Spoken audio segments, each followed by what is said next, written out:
The howl of the wolf fills a lonely canyon high above the desert land they call Chacote.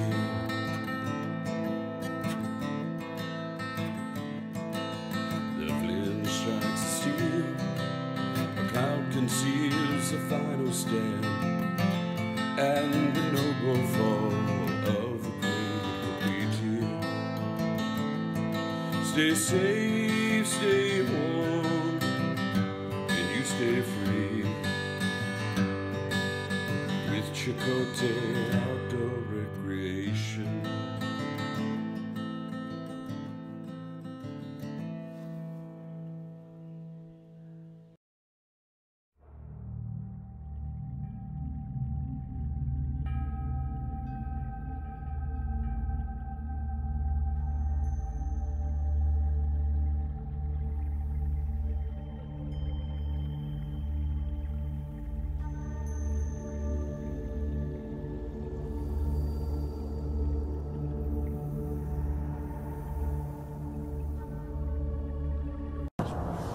Hey, Bill here with Chacote Outdoor Recreation. So, was it worth the hike? Absolutely. I will tell you this, if you're going to go petroglyph hunting, take your binos with you, because this is a heck of a climb and a lot of rugged rocks and that. This is a good place to break your ankle. But I wanted to stay here for a minute, you know, and just share this particular petroglyph with you. This is probably the most famous petroglyph in North America, and it's the two deer kissing. The two deer kissing. Now see if you can make it out on the video. I'm going to try to zoom in on it, but that right there is the two deer kissing. You'll see that mentioned in a lot of little different things when they mention petroglyphs and famous petroglyphs. That's the most famous one, and I'm literally, I don't know, a foot away from it. And that's pretty cool to think that 7,000 years ago somebody made those two deer. This was at the end of a hunt. I'll give you a little background on petroglyphs and what they mean. If you see a squiggly pattern in a circle, right, that symbolizes water, and that tells the hunters there was a good place to get water, or the animals watered at that time. Another thing is, if you see the sun, that kind of gives you the time that they saw the animals in that, because all of these petroglyphs are stories about hunting. You know, hunters were the modern day sports figures of the ancient world, and so successful hunts were a big thing. There are two types of petroglyphs. There's many types, but the two most common ones you're going to see are anthropomorphic, and anthropomorphic is people, and the other one is zoomorphic, which are animals. So if you see an anthropomorphic one, and you see the guy standing with his arms like this, straight down, well, that you know, one going this way, one going the other way, one leg going the other way, that means travel. If you see him standing like this, straight, that's stationary, and that means that was a specific place. If you see both arms raised like this, on a petroglyph, well, that means success. This is my take on it. If you see a cross, not a Christian symbol, what that is, believe it or not, is northeast, west, south, and yeah, northeast, west, and south. And the reason behind that is it's for direction. And how do I know that? Because I've gone up to them. I've actually gone up to these crosses on the petroglyphs with my compass, and oddly enough, even though all the shifting of the earth in the last 7,000 years, pretty darn close to northeast, south, and west. You have to forgive me, I'm just waking up. It's pretty early in the morning here. So let me zoom in on the two deer kissing, because I want to make sure that you can see that.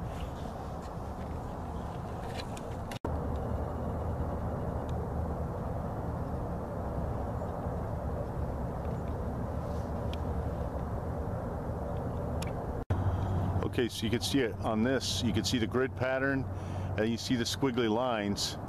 And I'm going to go just below that, or let's see where I'm at now. Squiggly pattern just above. I think just above that is a ladder. So let me see if I can move my camera and get it into position here. There we go. That's what I've been trying to find all morning. That is a ladder, and you can see that there's a sort of an animal image next to it. It looks like possibly a deer or a dog, or, you know, it's hard to tell. But what I think the ladder represents, and this is just from looking at these over a period of years, I think the ladder represents that this was a place to climb up, and it was a place to climb up for a vantage point for hunting.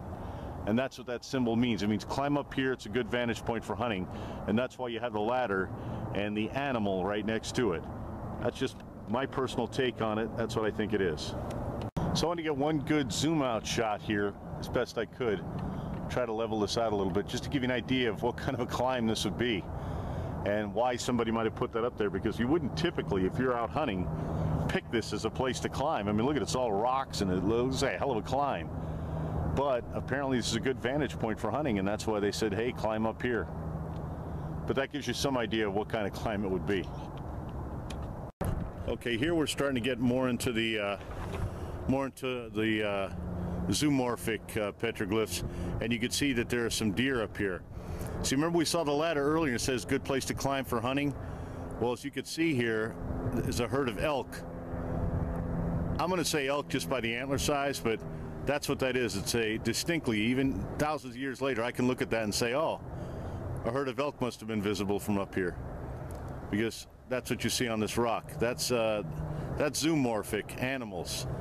Remember, there's two types. There's anthropomorphic, and that's people, and zoomorphic, which is animals, and that's what you're seeing there. And the other stuff, who knows what that is? You know what I mean? You kind of got to figure that out for yourself. But I can see an atlatl in there. I can see some other things. I can even see a little river present. If you look at the bottom there, that big prominent mark looks like it was near a stream. And you got to remember that, hey, it's been a few thousand years. There might have been a stream up at the top of this thing. Who knows?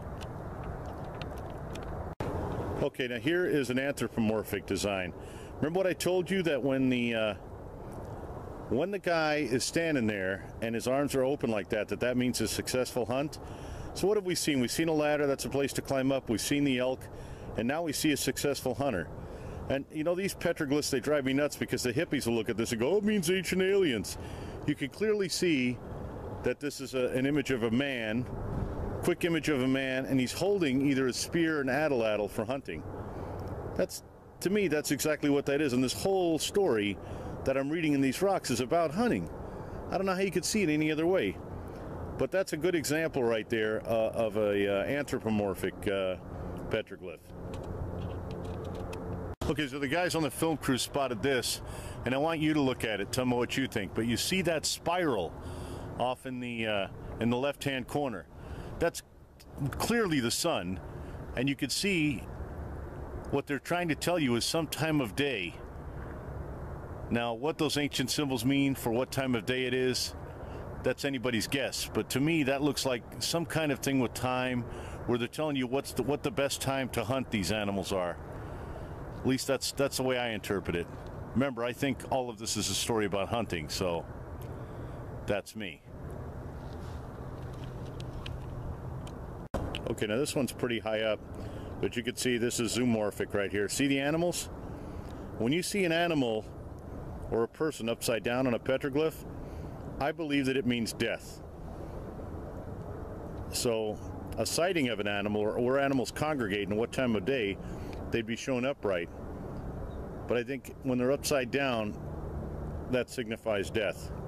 I haven't found any upside down yet in this particular cache. I'm going to keep looking. But you can see somebody clearly told a story on this rock about sighting animals. Okay, here's some more here, and you can see a little up closer from this angle. Shot, I just want to give you some perspective how steep this incline is and why it's so hard to film, and you've got to get it at the right time of day to get any images at all. I'm hoping I'm getting some good footage today, but you can see this is quite an interesting area. Okay, in the center of the frame here, trying to get this rock, you can see this squiggly line here. You see that? The squiggly line, and then there's some very faint traces next to that. Not sure what that is. Don't really have an interpretation for that. Either it means a river or a path. I know it means something, but what? Somebody took time to do that, so you know it means something. Let me give you an idea of just how steep this incline is. I'm going to zoom out. You think about that for a second.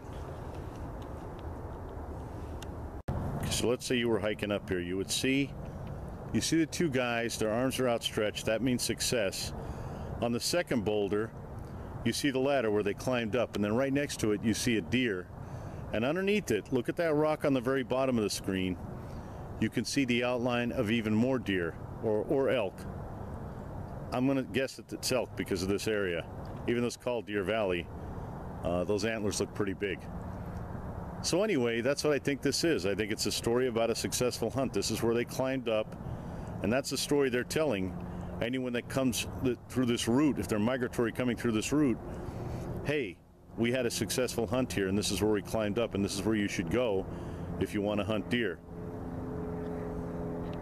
or elk. Okay, I'm hoping you can see those squiggly lines on that rock. There's a lot of controversy over what these squiggly lines are. Some people believe that each squiggly line is a distance to water. Other people believe it's just simply a migratory route, and that each squiggly line represents a day. I don't know. I'm kind of torn between that. Could it be water? Could it be a path? And could it be symbolic of a day? But I hope I get it in the camera here. It's kind of cool looking. This one was pretty hard to find. Some of these are subtle. They faded with time, you know, so you got to kind of really keep your eyes sharp to notice these things. Okay, I'm up close and personal on this one. I'm going to try to get it because I'm kind of up close and personal. But you see these swirl patterns right here? You'll see these. They're very common. The circular swirl patterns, and a lot of people say, hey, what do those mean? You get a lot of people, oh, it's UFOs. No, it's not UFOs. What I think those swirl patterns mean, I think it's a map to water, because they're connected. They're swirl patterns, but if you look real closely, you can see they're connected. And if you go a short distance away from here, you could tell that there's a dried up stream bed. So I think they're maps. I think that what these swirl patterns represent are maps to water. Because what would be important to you if you're out here hunting in the desert? What would be the number one thing you'd be concerned with? Where's the water at? Right? And if you're going to take time to chip away at a rock and leave a message, that would be something you definitely message about. Okay, so here's a grinding stone, and you can see it's volcanic rock, right? I want to take you to the next one. A little bit different, a little different type of stone. But these are used for grinding, you know, wheat and corn, whatever the heck they had. I don't know, whatever they ground back then. But that's what these are, grinding stones. And you find these all over the desert too. Okay, here's another one. And you can see this one was well used. I mean, really well used. The cool thing about a grinding stone is when you get done, you have a nice little bowl for holding water. A little shaving bowl or whatever. I don't know if this is going to show up well on camera, but this is a ladder petroglyph, and I find these a lot. Remember what I told you? I think the ladder petroglyphs are I think it's symbolic of climbing up, and so they would have been indicating this is a good place to climb up. And then if you look at the terrain, I'll see if I can back out just to prove my theory. I'll back out and I'll show you the terrain. You can see that it's pretty level up to the top of this mountain here. And so this would have been a good place to climb up. So that's my theory on that. Okay, so I'm out there and I'm thinking, how did they do it? You know, how did they actually physically do it? Then some people said a bone antler and this, that, and the other nonsense. Listen, what's on those rocks is iron oxide. That's what gives them that black patina. And how they made the images, I'm going to make a compass rock here just to show you a northwest, east, and south, simple cross, just to give you an example of how it was done. So first thing you need is a chipping rock. You need to have a patina on the rock, and I'm going to go ahead and make an image here.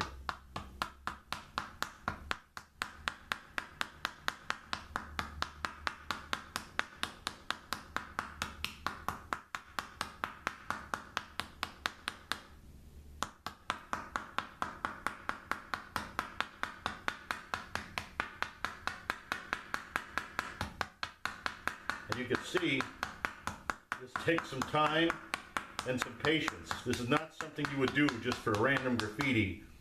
This is something you would do if you were trying to leave an important message.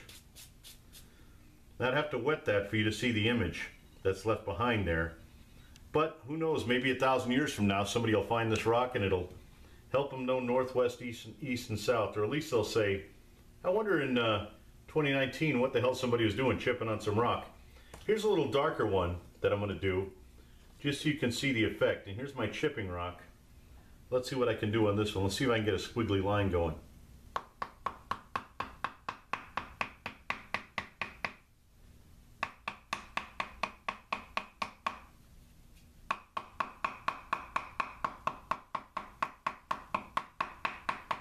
And you can see, this is labor intensive. This isn't graffiti with a spray can by no stretch of the imagination. This is actual work, prehistoric frickin' work that you're doing. You can see the faint image there, and when I wet it, all of the dust will go away. Well, anyway, till the next time I see you, this is Bill with Chacote Outdoor Recreation. You stay safe, you stay warm, and you keep yourself free.